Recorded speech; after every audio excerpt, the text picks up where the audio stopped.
President and First Lady Biden, Vice President Harris and Second Gentleman Emhoff, Leader Schumer, Speaker Pelosi, Elder Ballard, most of all to Harry's beloved Landra, Reid children and grandchildren, friends, and former staff. It is a great honor to be with you today to pay tribute to my friend Harry Reid. Now, to be clear, and as Chuck mentioned in his remarks, I suspect Harry himself would not have wanted to sit through this thing.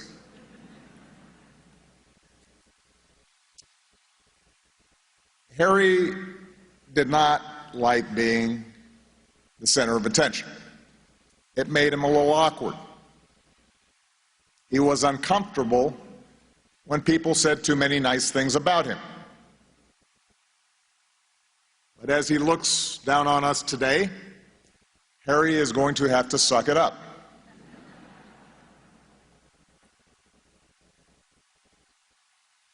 Because few people have done more for this state and this country than this driven, brilliant, sometimes irascible, deeply good man from Searchlight, Nevada. I first met Harry in 2005 after I'd been elected to the Senate, and Harry had been elevated to become Democratic leader. And I was the sole African American in the Senate at the time, a mixed kid with a funny name. And given how different our backgrounds were, I did not know how well Harry and I would hit it off. He was older, of course. His kids were grown. I didn't know what kind of music he liked, but I figured he didn't listen to Jay-Z.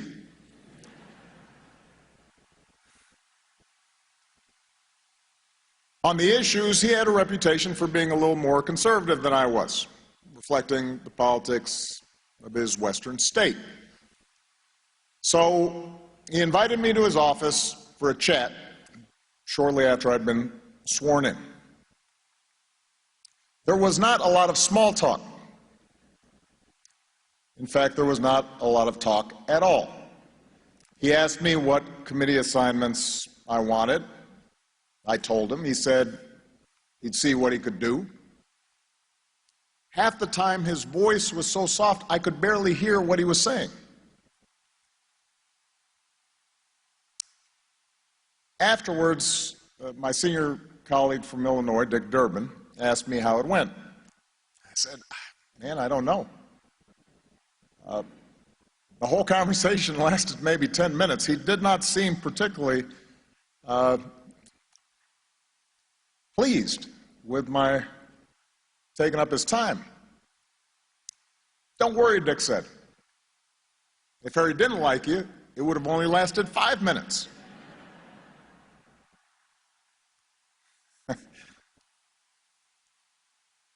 That was Harry. As has been observed, Harry was not a schmoozer or a backslapper. He did not regale you with long, drawn-out stories, and he did not appreciate long, drawn-out stories.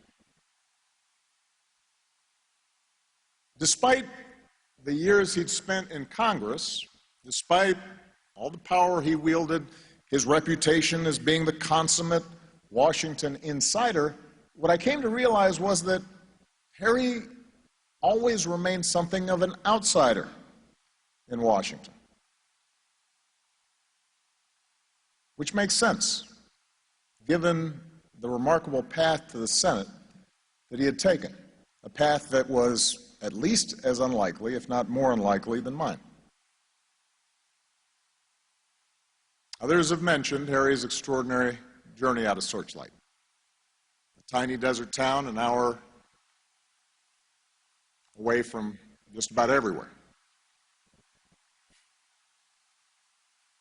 how Harry had to hitchhike more than 40 miles each way to Henderson and stay with relatives just to go to high school. How he put himself through college and law school, moonlighting as a uniformed Capitol Police officer to help cover tuition and support a young family. Fair to say it was not easy. There must have been times where he felt doubt about achieving his dreams. Like the time when his car broke down and he walked into the dean's office to say that he wasn't sure if he could afford to finish school. As Harry remembered it, the dean looked him up and down and said, "Mr. Reid, why don't you just quit?" That dean did not know Harry Reid's character. Like others who would later underestimate the man, hardship had forged a steel in Harry, a fighting spirit that explained his success in the boxing ring despite being significantly undersized. He liked to talk about his boxing. "You know, Barack, I wasn't a great athlete. I wasn't big and strong like some of the guys I went up against. But I had two things going for me. I could take a punch, and I never gave up." That's about right. And that same dogged determination marked Harry Reid's political career. He lost his first Senate race by just 600 votes. 6 months later, he ran for mayor of this town and lost in a landslide. But Harry did not give up. He got himself a seat in the House, then the Senate, finally became Senate Majority Leader, and let's face it, he enjoyed every minute of proving doubters wrong again and again and again. Sometimes the people who motivate us the most, Harry would later say, are the ones who believe in us the least. So yes, being tough, being a fighter, was one of Harry's singular characteristics. Apparently, once a staffer handed him some draft remarks in which he was supposed to refer to himself as a former boxer. And Harry crossed out the word former. He was 70 years old at the time.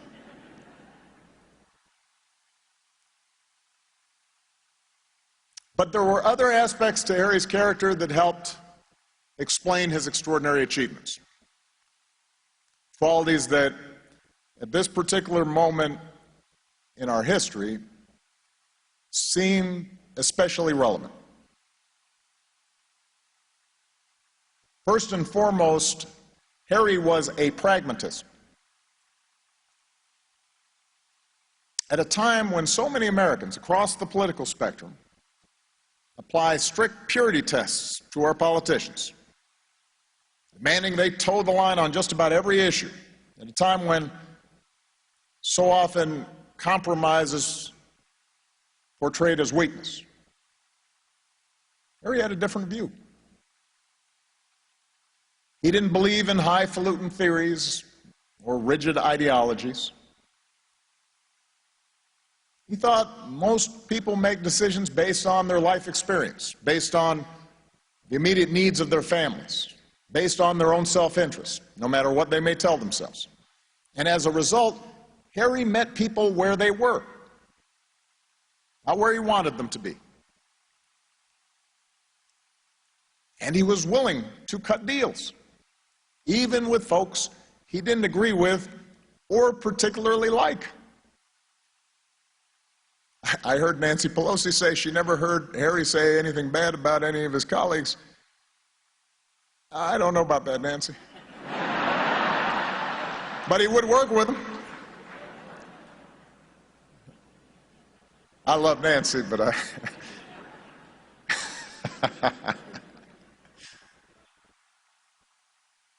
But he would work with them if that's what it took to move things forward.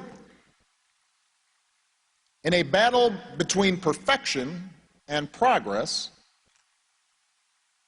Harry always chose progress. And that pragmatism made Harry adaptable.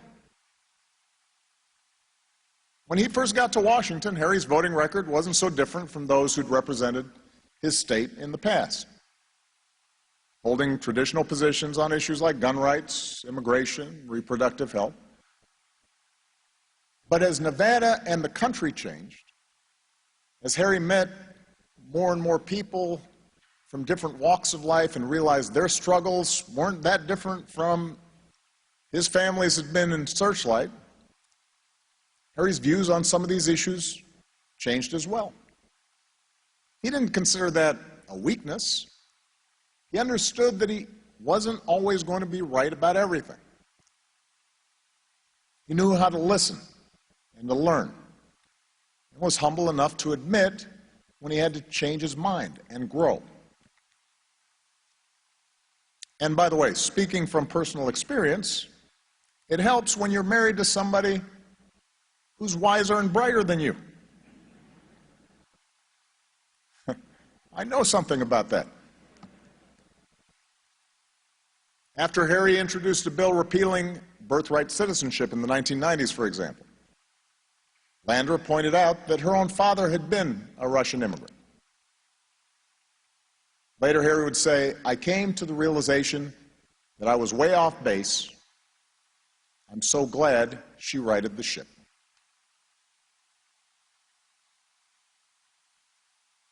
Now, of course, there are plenty of politicians who change their positions just because they want to get reelected. They've got their fingers out to the wind. They're interested in clinging to power for its own sake.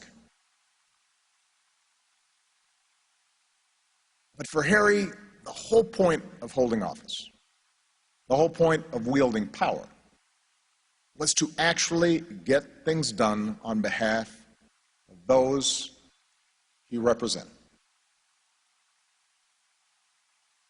During his time as leader, that is exactly what he did. He got things done. Without Harry, we would not have passed the Recovery Act, helping to prevent another Great Depression. Without Harry, we wouldn't have saved people's jobs, helped people stay in their homes. Without Harry, we would not have passed Wall Street reform, reining in some of the worst abuses of the financial industry. Without Harry, there would be no Affordable Care Act. People forget that there were many times during the debate over health care reform when it looked like nothing was going to get passed. But Harry, working with Nancy Pelosi in the House, working with then Vice President and now President, my partner in this fight, Joe Biden, Harry refused to give up, maneuvering and applying pressure like only he could. The deals Harry made to get that law done didn't always look pretty. They got votes. Whenever I would object to a change he wanted to make, whether because of some policy concerns or worries about the optics, Harry would tell me, with some exasperation in his voice, "Mr. President, you know a lot more than I do about health care policy, okay? But I know the Senate." And he was right. Harry did know the Senate better than just about anyone else. More importantly, he understood why the work we were doing mattered. Growing up, Harry's family didn't have health care. He told me he didn't even know what it was. When Harry's brother broke his leg, he stayed in bed and waited for it to heal. When his father needed a tooth removed, he yanked it out himself. Harry remembered those times. He knew what that was like. So when Harry put everything he had into passing the ACA, he didn't do it to burnish his own legacy. He did it for the people back home and families like his who needed someone looking out for them when nobody else was.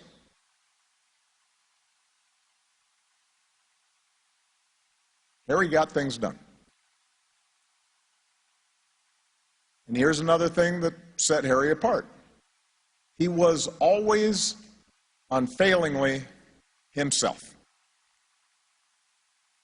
That may not sound exceptional, but in Washington, it is an exceedingly rare quality.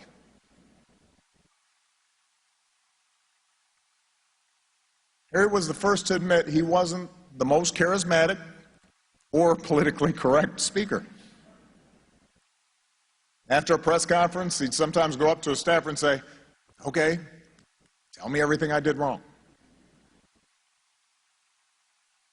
But Harry knew who he was. And he had the distinct advantage of not really caring what other people thought of him. In a town obsessed with appearances, Harry had a real vanity deficit. He didn't like phonies. He didn't like grandstanding. He was proud of the fact he didn't own a tuxedo. When he had to go to fundraisers, he would try to get out in under 10 minutes. And apparently the only White House congressional picnic Harry ever attended was for his son Key's benefit. Key wanted to impress a girl he was dating at the time. Key and Miley ended up getting married, so Harry grudgingly admitted it was worth the sacrifice.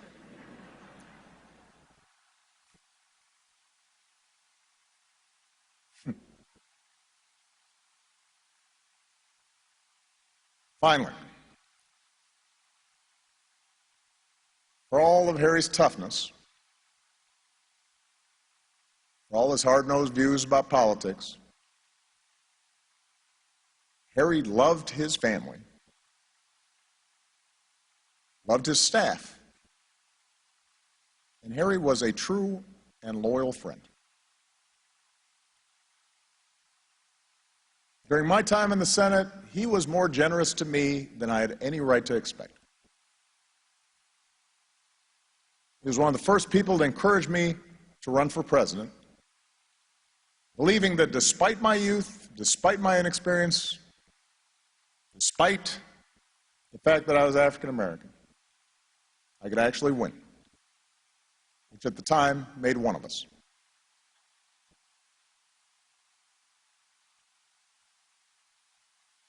You wanted Harry in the foxhole with you. His willingness to fight by my side, to stick with me even when things weren't going our way. And my poll numbers had gone down, and some Democrats thought it might be prudent to maintain a healthy distance from me. His willingness to be there and fight would last throughout my presidency. It's a debt to him that I could never fully repay.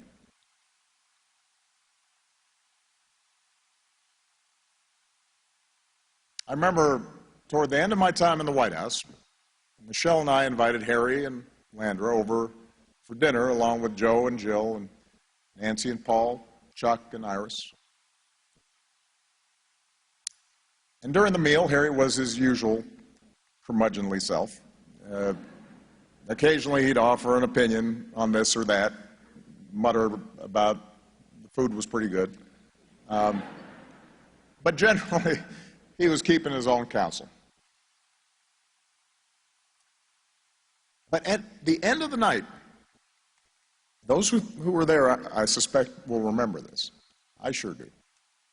Harry suddenly asked for everyone's attention. "Listen," he said, "everybody here knows that I don't show a lot of emotion, okay? That's just how I grew up. I just want to say that I'm really proud of what I've done with this president, and that I love this guy. And then, without any warning, he leaned over and kissed me on the cheek.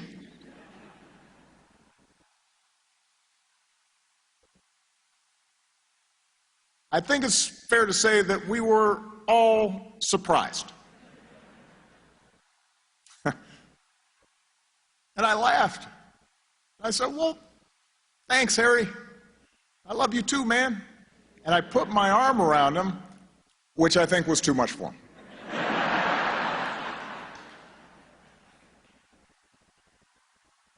Because he said, "Well, okay then, it's past my bedtime." And with that, he and Landra headed for the door.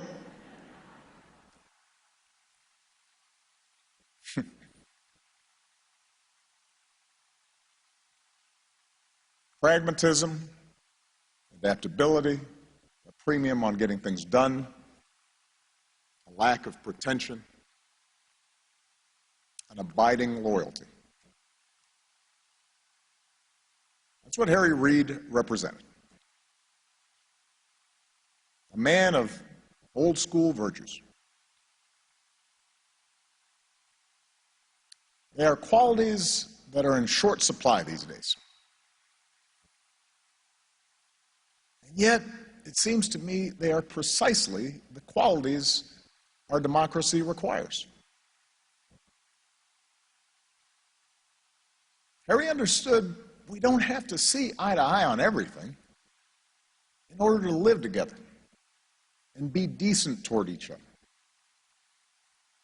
And that we can learn to bridge differences of background and race and region. He knew that our system of government isn't based on demanding that everybody think exactly the same way. In fact, it presumes that in a country as big and diverse as ours, people rarely will. But we can still work together. Harry may have been a proud Democratic partisan. He didn't shy away from bare-knuckle politics, but what is true is that I never heard Harry speak of politics as if it was some unbending battle between good and evil. Because he knew what was true for himself was true for everybody, that we're all a bundle of contradictions. We all have our flaws. We all have our blind spots. But despite all that,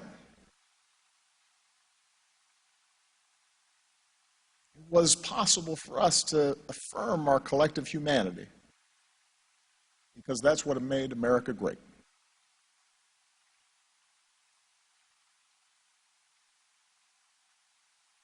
Once we had both left office, I didn't see much of Harry. But we'd call each other on the phone from time to time. And he'd tell me about Landra, and he'd speak with great pride about his kids and his grandkids and all that they were doing. He told me about his illness and the treatments he was going through and what was keeping him busy. And at some point during those calls, he'd usually mention somebody he'd run into who had thanked him for getting them health care or saved their job. And particularly in recent months, maybe knowing that he didn't have much time left, he'd allow himself a hint of nostalgia and talk about how together we'd made a darn good team. How we'd done pretty well for the American people. And as I would start to reply, yes, he would cut me off. Okay then, Mr. President, he'd say, and hang up. The whole conversation would last about 5 minutes. But in those 5 minutes, he'd communicate more than some folks do in a couple hours.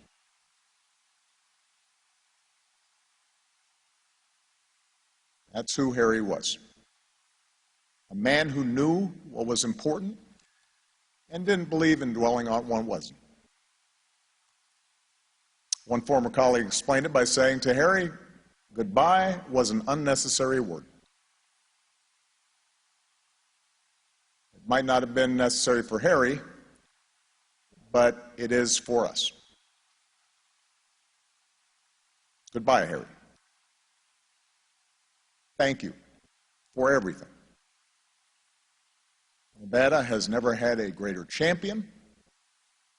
The Senate and the country benefited from your extraordinary leadership, and I could not have asked for a better, truer friend. I sure did love you back.